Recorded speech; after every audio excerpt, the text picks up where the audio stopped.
Buasir terbahagi kepada dua kategori, buasir dalaman dan buasir luaran. Dan buasir ni terbahagi kepada 4 tahap. 4 tahap yang mana tahap yang pertama, buasir tu berada di dalam. Okey, buasir tu berada di dalam.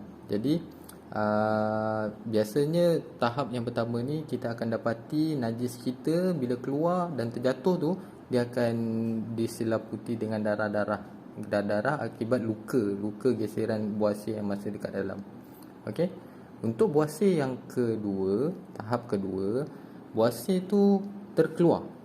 Okey, yang mana bila kita buang air besar, najis kita keluar dan dia akan keluar sekali dengan najis kita. Okey, dan masa tu akan berlaku juga pendarahan. Dan bila buasir yang tahap kedua ni, dia akan masuk semula dalam masa 5 ke 10 minit.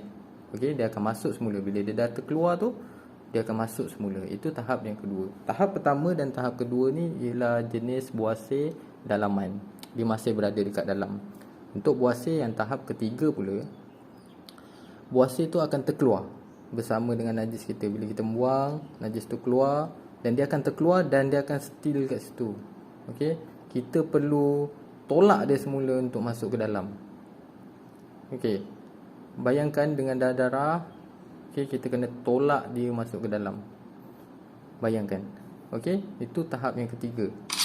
Dan tahap yang keempat pula, buasir tu dah terus ada dekat luar. Sama ada dia sikit ataupun dia banyak.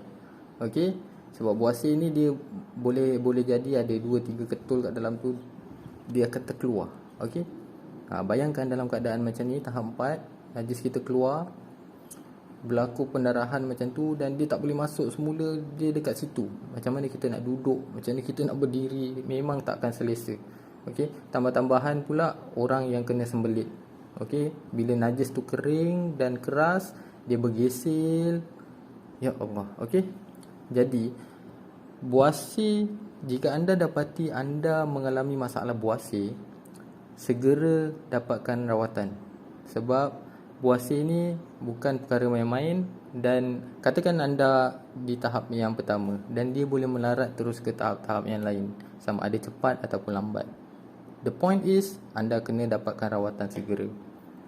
Jangan biarkan buasir anda tidak dirawat, kerana buasir ni boleh melarat dengan cepat atau lambat. The point is, buasir ni boleh melarat dan dia akan boleh jadi benda yang sangat-sangat kritikal. Okay, bayangkan anda ada buasir, anda nak duduk pun tak selesa, anda nak berdiri pun tak selesa, nak berjalan pun tak selesa. Bayangkan dah tahap 4.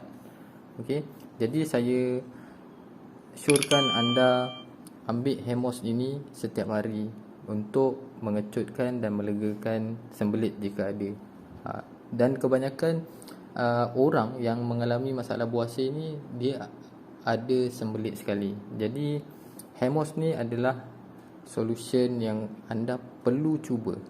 Jika anda berminat untuk dapatkan Hemos ni, sila klik link di atas dan konsultan kami akan ajarkan macam mana nak amalkan Hemos ni dan beri sedikit penerangan tentang Hemos ni.